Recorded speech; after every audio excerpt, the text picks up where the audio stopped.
Hey there. If you don't know who I am, my name is Craig Campbell. I'm a comedian that lives in Devon. I'm originally from Canada, and I'm embarking, well, right now on a tour with the Lumberjacks. You may have heard of. Perhaps Stuart Francis or Glenn Wool is somewhere in your mind. A couple of other Canadian comedians, and after our tour, which ends on the 2nd of November, I start my own tour, the Thrilling Mike Hunt Tour. That's the 7th of November until the, I think, 3rd or 4th or 5th of December. And then I've got a little bit of time off faffing about in December. I think some shows in the Alps. Teen is one that comes to mind for ski and snowboard enthusiasts. And then on January 1st, I embark on the 6th annual Snowed In Comedy Tour. We're now a 5-week tour starting in the west coast of Canada and ending on the west coast of Canada. It's a ski snowboard resort tour. It lasts the 5 weeks until the second week of February, and then we come back to Europe and do some shows in the Alps, Switzerland, France, into Austria, and then I have about 3 weeks in Norway, ending this season in Iceland with a week of shows out there, and that's Snowed In Comedy Europe. So we're pretty thrilled to be bringing that across the world now. Then there's the Meyerhofen Snowbombing Festival. That's Altitude Comedy up there in Meyerhofen, Austria. That's the 25th of March, I think, until the 1st of April. And then we have more dates from the Thrilling Mike Hunt Tour. That goes up until around Glastonbury time next June, unbelievably. Then we've got festival shows, all the normal fun stuff that goes on in the UK through the summer, and then of course the crowning glory of all, Edinburgh, the Edinburgh Comedy Festival. I'll be up there with the Stand Comedy Club and the Assembly Rooms, and that dovetails nicely into more shows with the Lumberjacks. But this time we go all the way to Nepal and attempt the highest ever comedy show in the world at the base camp of Everest, and that's in September next year. So I put that out there to anybody if you're interested. One of the reasons I'm telling you about it, not just to crow about my own interests, is because it's a charity event. It's for Save the Children, and we are also looking for an audience. So if anybody out there is seeing this, I don't know where it goes to in the world, but wherever you are, if you're interested in coming to Nepal, that's September 2014, enjoying a comedy show, enjoying a nice hike. I think it's about a 3-week hike into the base camp, and doing some help in the world for some children. You can look that up on Stand Up on Everest, and that's you search that on Google, and that's a pretty easy thing to find. Or you can get in touch with me at moosefucker.com, and I will give you all the details, or perhaps follow me on Twitter at moosefucker. That's right. You're starting to notice a through line here, and I'd be thrilled to give you any info that you wanted for that. That's pretty much my life as it is now. Essentially, I very recently have become a bit of an electrified fence expert there in living in Devon. Not overly familiar with them with a Canadian background, as in Canada we normally get away with a barbed wire fence.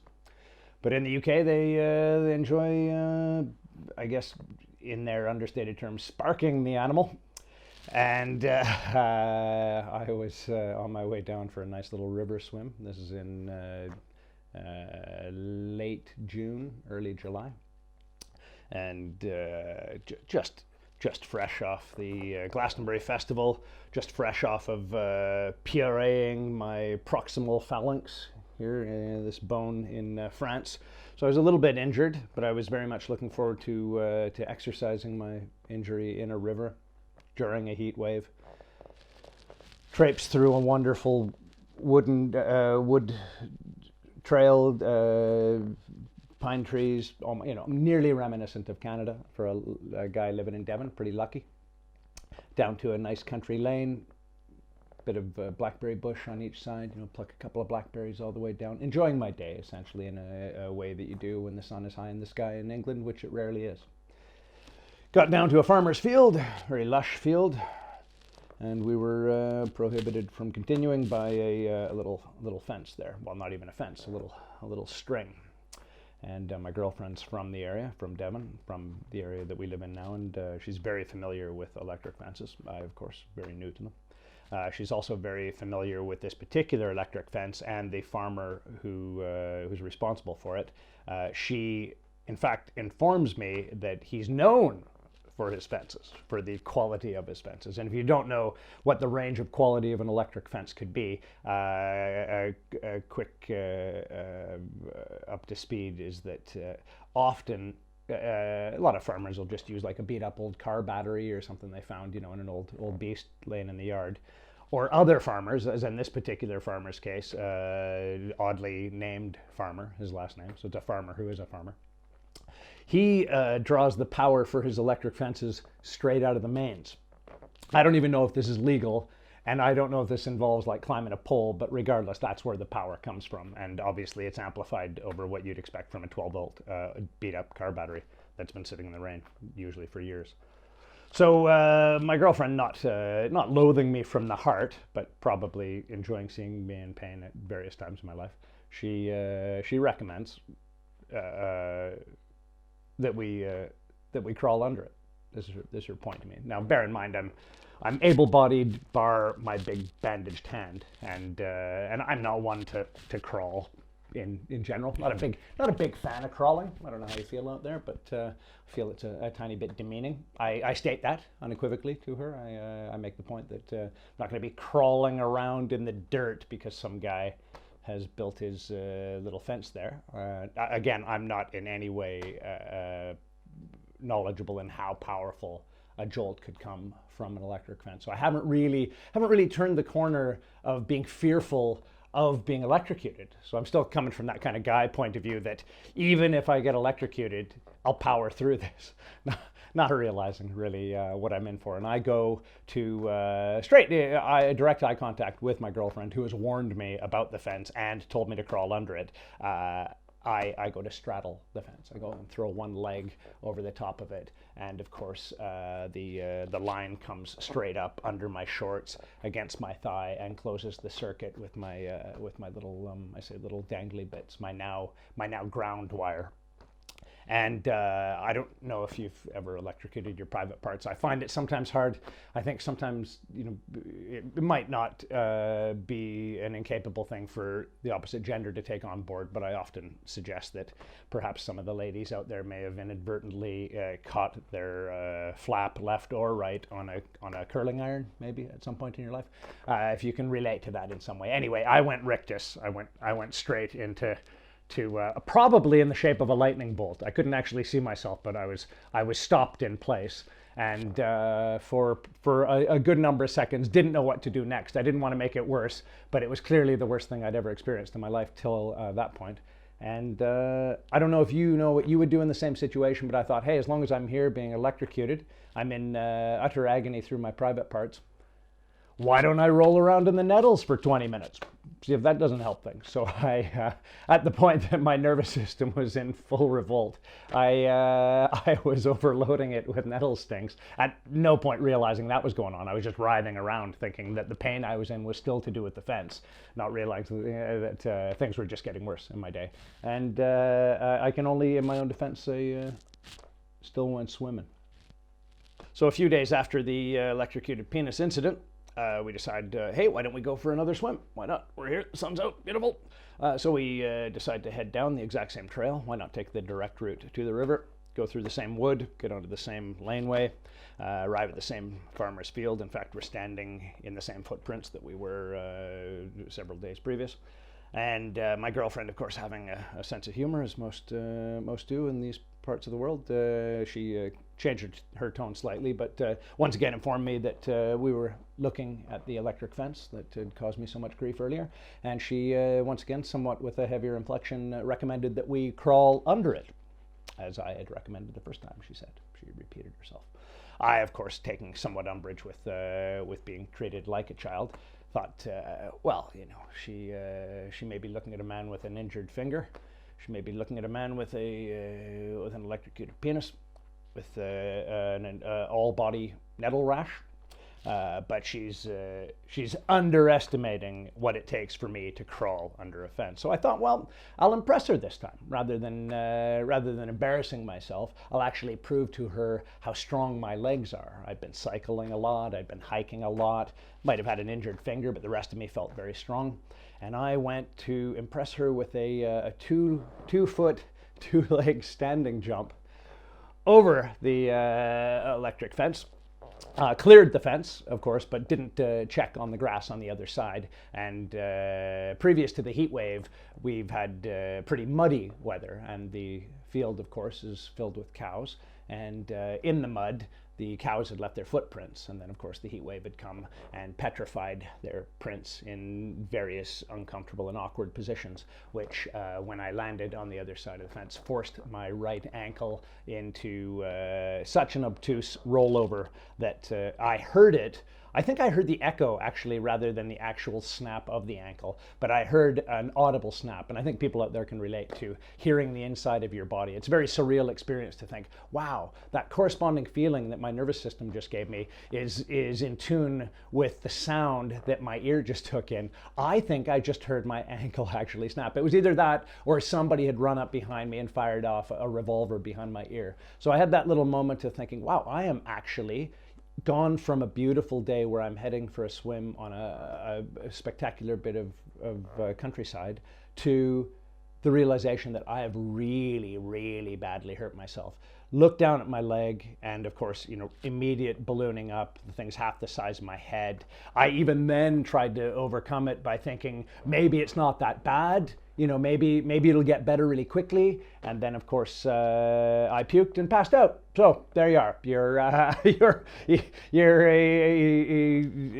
throwing your vomit all over the beautiful grass, and I'm semi-conscious at this point, and I wake up to my girlfriend now screaming at me. I don't know if you've had this, men, but just you never listen to me. What is wrong with you? Why don't you listen? Look at you now. I tried to warn you twice now. And then somewhere in the middle of that rant, she went for a swim.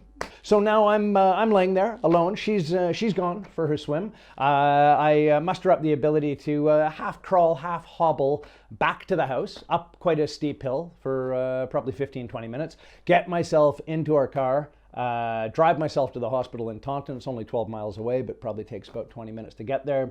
Now, on a beautiful day, rather than swimming, I'm in a pay parkade trying to find the accident and emergency. I finally hobble my way in there. As I'm moving, I'm realizing that, of course, it's quite a bit worse even than it felt in the field. I finally get into A&E. I'm waiting there to be seen. Maybe an hour later, I get in, go in for some x-rays, get the x-rays done, and perfect timing. It couldn't have been better. As soon as the x-rays arrive, my phone goes off. Of course, there's a big sign, you're in the x-ray department, you're not supposed to answer your phone or have it on, but I'm, of course, like everybody else there, a dick. And pick up my phone, and my girlfriend informs me from the side of a sunny riverbank that she's called Martin Farmer the farmer and has found out that indeed, on this particular glorious day, the fence was not on.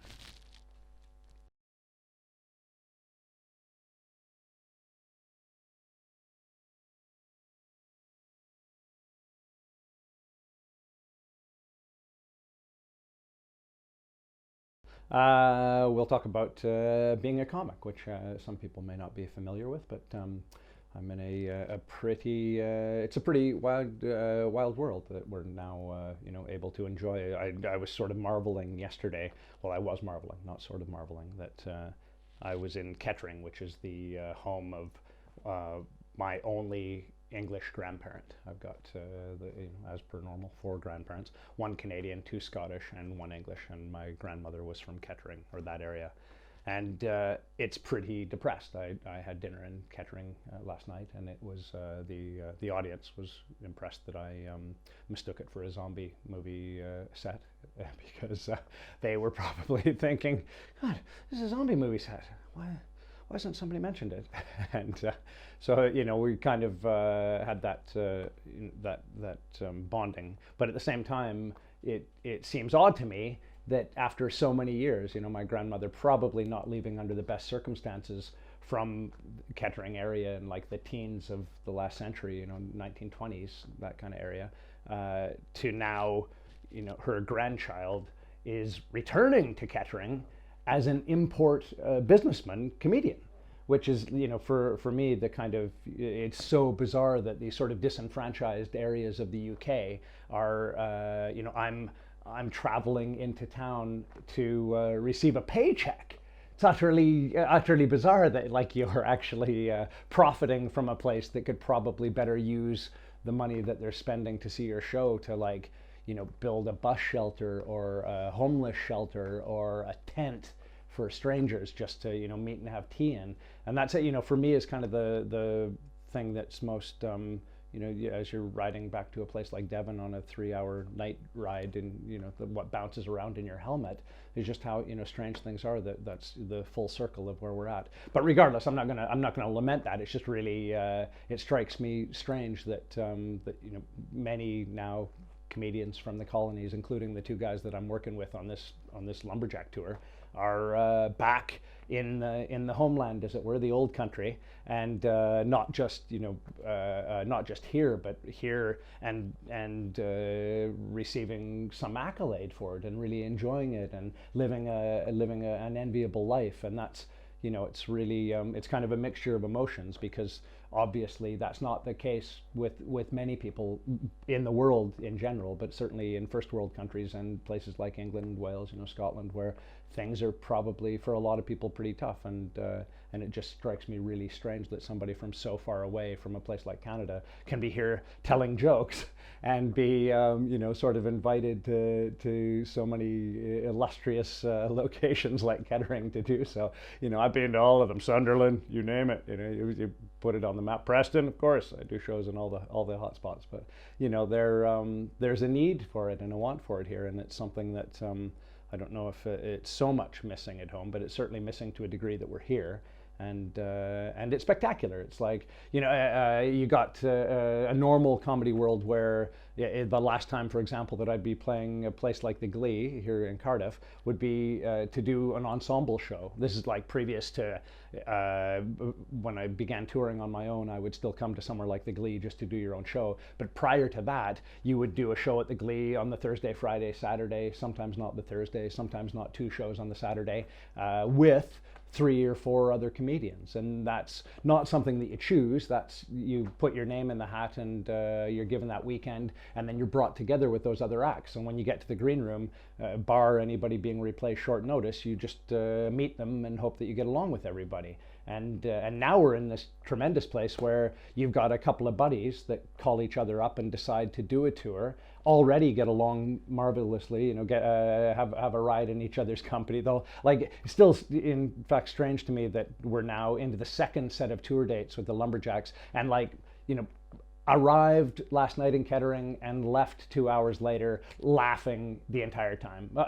Everything shy of actually being on the stage talking to the audience was just like in a small room with 2 incredibly funny human beings winding each other up and finishing each other's jokes, and being peas in a pod, which is like, I'm sure anybody watching this would know that's a rare thing in life, like in friendships. That's a rare thing, let alone in, like, these are my workmates. These are people that I can, this is my office. This is as bad as my life gets, having to go to a place and like have professional comedians entertain me for an hour and a half in the time that I'm there for 2 hours, and the other half hour I'm actually on the stage making other people laugh. And then I say a bunch of happy goodbyes and drive off, and see you tomorrow night in Cardiff. And that's a really I still very much can't believe that they wanted to do the tour again, being that we first did it in Edinburgh in 97, 98, when it was first brought about that we could possibly reprise it and tour it again. I'm still thinking, geez, I can't even believe these guys want to have lunch with me still, let alone like to put together now a couple of years of dates ahead of ourselves. And I think that's, for my world, that's the one of the most beautiful things about it, is that you're you're able to plan your own happiness, and your success and your happiness seem to be coinciding. And it's what I guess as I get older, it's funny. Probably the strangest sensation I've had in the last few years is I really didn't realize how many people that I knew from 20 years ago I'd still be working with. That's what has really most caught me off guard. To be asked, really a good launch point for my life was 2009 when Frankie Boyle called me out of the blue to ask me to do an opening spot on his 120 date massive tour across the UK. And it's still for me, that was a surreal phone call. It was like telephone tag about 20 times back and forth, because we're both quite busy and neither of us answer our phones. So he left a message, and for me that's something like, I've known Frankie since like 94 in Scotland and been friends, but he's of course he's a superstar, so you don't when your friends are superstars, "Yes, I on the television the other day, I'm in Watford, I'll talk to you later." You call them when you should, rather than just because you're lonely on a Tuesday.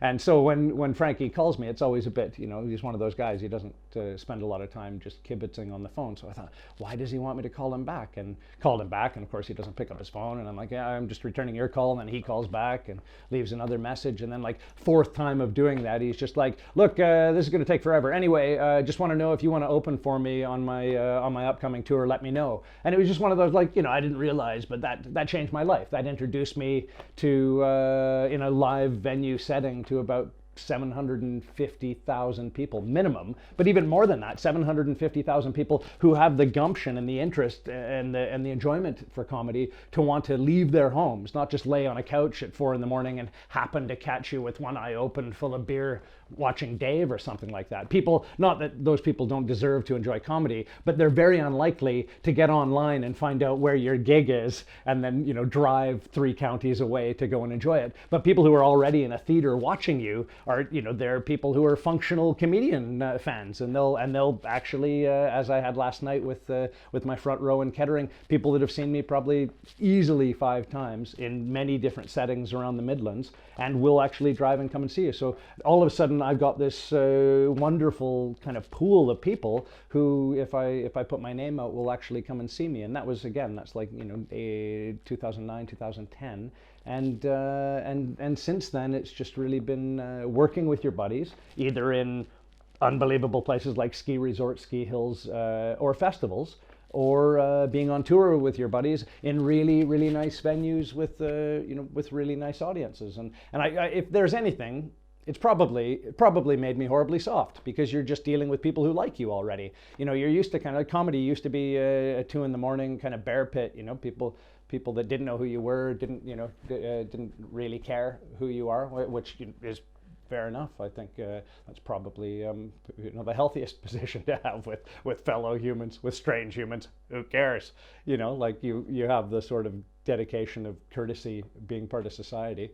You want to be as accommodating for people you don't know as possible, but actually, I think the kind of temple of celebrity is a bit odd anyway, so that people would actually do more for somebody who they know from television is a bit tedious. But regardless, comedy used to be just a place where you were just a dick on the stage in a dark room full of drunk people, and you had to work pretty damn hard to make them laugh. But now it's just like middle class people who have turned your evening into a night out and had a dinner at a Nando's and have driven their Volvo from 3 hours away, and now they're just like, oh, there he is, we like him, and now he's here in the room with us. Isn't this nice? This is 8 months of planning come off very well, honey. Thank you, my favorite anniversary. These are the kind of people now that you're like having to try and startle with humor, which it's not. I'm not in the trenches anymore, which is probably the only thing I lament right now.